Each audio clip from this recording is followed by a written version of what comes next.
Bismillahirrahmanirrahim. Assalamualaikum warahmatullahi wabarakatuh, and a very pleasant day I bid to Dr. Abdul Halim Latif, lecturer for the subject Seismic Wave and Imaging, as well as to all the people watching this video. My name is Ainul Afifi Zafirah binti Mazlan, ID 25541, and I will be presenting my technical review on least square migration for today. So for my case study, I've chosen this paper titled Assumptions and Goals for Least Squares Migration, written by Daniel Trad in 2019. And I've also chosen two additional papers to assist me with this case study, which are a practical least squares Kirchhoff Q migration workflow and its application to Celtic sea imaging, as well as structure-enhanced least square migration by deep learning-based structural preconditioning, both of which are written by Bin Wang et al. By TGS.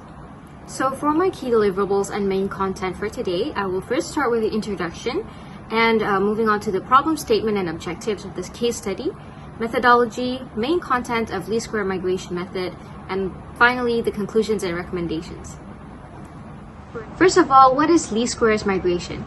So least squares migration is a depth imaging algorithm, and it is based on a two-way propagator, as the name suggests, and this is actually different from the conventional reverse time migration method because it is an inversion-based imaging method. Next, let's look at the goals of the least square migration. First of all, it is illumination compensation, and it is also used for mitigating recording deficiencies.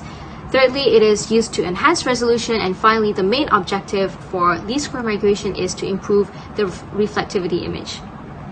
So now let's look at the relations between the data and reflectivity for Kirchhoff and RTM when solving the direct and inverse problems. First of all, let's understand what migration is. So migration is the process of decoding the subsurface geological information from the seismic data. So actually this process has been going on for decades through some form of mapping from data to reflectivity. Now, least squares migration is a different way to decode this information, where the starting point is actually from the operator that produces the data from a reflectivity model, as you can see here. So L here depicts the modeling operator, D is the acquired data, and M refers to the model. So then this problem is cast as the minimization of a cost function J, which represents the global energy of the misfit or error in predicting the data properly. J is seen here, and the formula is shown as follows. So the goal implies a large dimensionality reduction from the dimension of the data space, which is the number of total samples in the data, to one positive number J. This simplification then brings an assumption. If a reflectivity model can predict the data with minimum least squares error, then the model is optimal. Implicitly, this statement includes other assumptions as well. So here, we can see that there is a Born or Kirchhoff linear modeling operator L that can predict seismic data D from a reflectivity function M. And then here, the least square migration inverts L by minimizing the energy of the prediction error. And also for least square migration, it is actually divided into two, which are the least square Kirchhoff migration method as well as the least square reverse time migration method. So now let's look at how we arrive to the formula of least square solution using the Hessian matrix. Least square migration is a result of minimizing residuals and constraints. Least square migration is the deconvolution of Hessian from the adjoint operator, and the adjoint operator is denoted as LH. And the Hessian contains information about resolution and sampling, so the Hessian matrix is denoted as LHL. So how do we arrive to this iterative solution? So first of all, we set up the formula in a linear system in matrix form, where you have D equals to LM. Then you multiply both sides of the equation by LT. With this multiplication, you get the Hessian matrix on the left side of the equation. Now, you want to invert the formula so that you get inverse Hessian matrix. And this is how you get the square solution. This is the least square solution formula that is used in least square migration. So in theory, least squares migration seeks the reflectivity image M from the seismic data D that minimizes the following misfit function. This is the formula for the data misfit function. And also, this is the forward modeling formula that was initially used, which is then multiplied by LT for us to get the RTM. And finally, inversed in order for us to get the least square migration formula that I've already explained earlier. Now let's look at the main differences between the forward modeling as well as the least square migration technique. So forward modeling is actually an inversion-based algorithm. The model data are fit to the observations, whereas for least square migration, it is based on a fixed background velocity model, linear inversion, and forward modeling is based on reflectivity demigration. Moving on to the problem statement and background of this study, the major assumption used in least square migration is if we have an operator that can create data from a reflectivity function, the optimal image will predict the actual recorded data with minimum square error. So in the paper written by Daniel Tratt that I used in this case study, 3 major assumptions were made. First of all, the prediction operator must be error-free. Secondly, the model elements not seen by the operator should be constrained by other means. And thirdly, data weakly predicted by the operator should make limited contribution to the solution. Therefore, the major problem statement is that when the conditions of A, B, and C fail, this will lead to the inversion to calculate incorrect model updates, resulting in noise at the final image. This problem statement has also motivated the study of Daniel Tratt and also my paper review. For methodology, I included 2 different workflows for least square Kirchhoff queue migration and least square reverse time migration.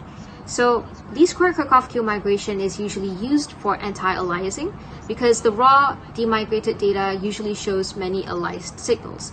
So according to the workflow, we first start with the pre-processed input data, and then you apply Kirchhoff migration, then a clean image is produced and Kirchhoff demigration is conducted, and then remigration with Q attenuation is done using the formulas for first ACMF and second ACMF.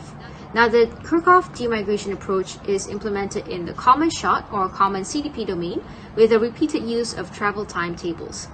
And this operator aliasing usually occurs when the input data spacing is too coarse and the frequency is too high for the steep migration operator summation trajectory. Therefore, a reduced CDP interval in migration image can actually mitigate this problem, but with additional computation and GPU memory cost. Now let's compare this workflow with the least square reverse time migration. It is quite similar, where you use the shot record as the pre-processed input data, and then you perform the reverse time migration. However, for conventional RTM, the workflow stops there, but for a least square time migration, you will continue with an iterative loop. So this iterative image loop uses the migration image as the reflectivity model, where it is used to perform for modeling to get synthetic data. And after you get the synthetic data, you combine it with the input data to get the data residual. And finally, you'll get the gradient with more RTM. And from there, you will continue the loop for more iterative image updating. Then this additional loops will actually enhance the resolution as more additional loops adds more details to the final image. Henceforth, this LSM method would actually increase the resolution and to get a better image by the end of the day. I have some seismic sections for us to analyze the effect of Hessian deconvolution using the least square migration technique. So in the first picture, this is a migration affected by illumination problems. We see a blocky reflectivity model obtained by migration here. And then in the second picture, we can see differences between shot illumination compensated by the Hessian diagonal. So in this picture, the imaging condition is divided by the illumination energy, which compensates for an inadequate shot sampling. This compensation represents the inverse of the Hessian diagonal and compensates for the energy differences without improving the resolution. Now this operation is commonly done in practice since it does not involve many additional computations and is hence much cheaper. But then the figure on the right shows the effect of performing the complete Hessian deconvolution, which overall increases resolution holistically. The additional focusing of the image comes at a much larger cost than the illumination compensation. So you can see evidently that the Hessian deconvolution can be significantly used to increase the resolution in this seismic section. Moving on to the results section of least square migration. These are some field data examples from the case study presented. So the first one is an image of RTM for Marmosey model. Here, I'd like to show that the green arrows are pointing at very weak continuity of reflectors. So some of the reflectors can be barely seen. However, when we apply the least square migration for the data synthesized Marmoset model, you can see the illumination compensation appears as better continuity of reflectors. A very obvious change here where the reflectors that were previously barely seen can now be very clearly seen at the areas where the green arrows are pointing at. The second example is an RTM image for foothills model with complex structure and folds.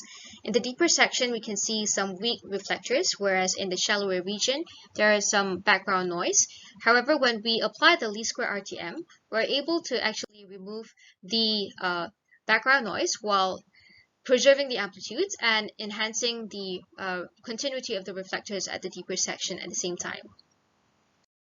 So in this figure, we can see that there is some details from Kirchhoff and least square Kirchhoff migration for the same model. Now, similarly as we saw for RTM, we can see an increase of resolution for the least square migration.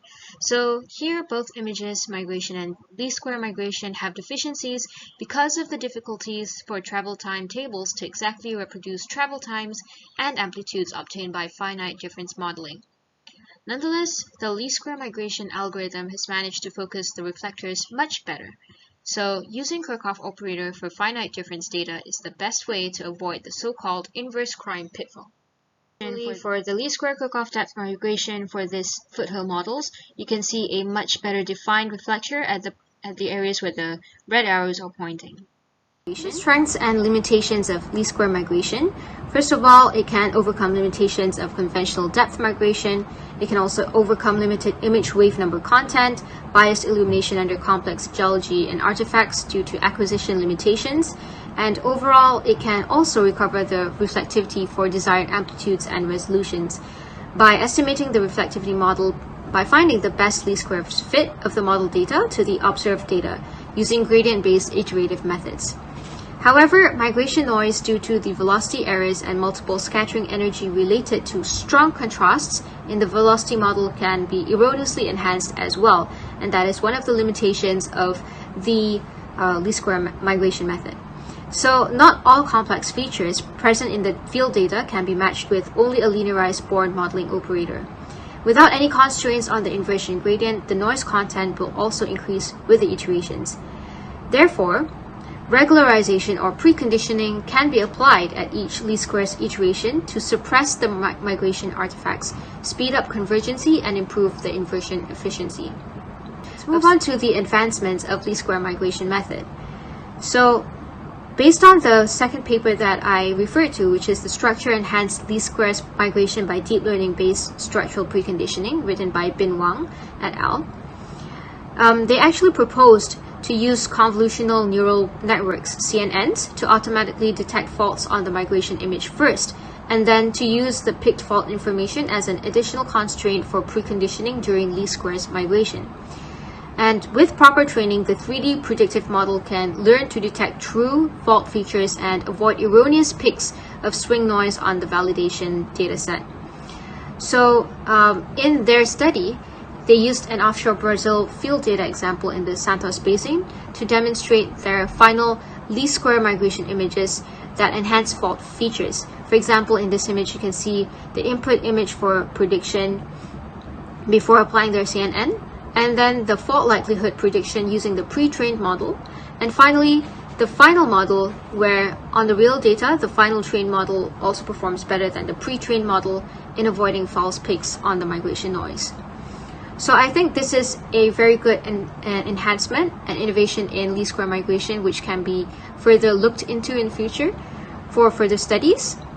And also, this can help to significantly increase the image bandwidth and improve illumination after only a few iterations. Here is an example of the Santos Basin field data example, a study carried out by TGS. So as shown in this figure, the deep learning structure constrained least squares technique helps resolve the problem stated earlier, and the final image is better suited to the reservoir characterization. This is the final image, and this is the initial image. As you can see, this initial image is the conventional migration to 25 Hz. The second image is a final structure constrained least square migration image at the 5th iteration. And finally, this is the machine picked fault probability. So in the middle and right columns of this figure, it shows the comparison between the final least square migration image at iteration number 5 and conventional migration in inline and cross-line directions.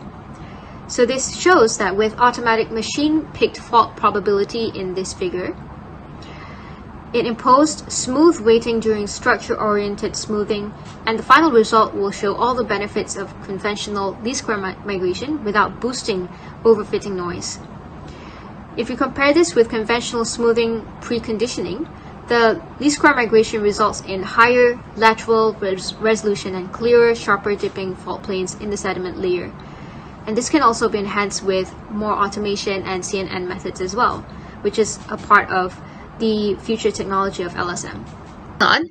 Moving on, these are the related studies and some knowledge gaps that I've identified from the 3 papers that I used in this case study. The first one, which is the main paper I used, is the Assumptions and Goals for Least Squares Migration, which is written by Daniel Trad in 2019. So the knowledge gap that I identified is, although efficient, these approaches are often difficult to use because they require a priori knowledge of the mismatches between the data and model. The second paper is the Practical Least Squares Kirchhoff Q Migration Workflow and its Application to Celtic Sea Imaging by Bin Wang et al. TGS. The discussion is very interesting, however, it's strictly limited to Kirchhoff Q migration, and there is less comparison with the least square RTM. And finally, for the paper of Structure-Enhanced Least Squares Migration by Deep Learning-Based Structural Preconditioning, also written by Bin Wang et al. TGS in 2020, there are very interesting advancement theories discussed, but however, they are narrowed to fault prediction.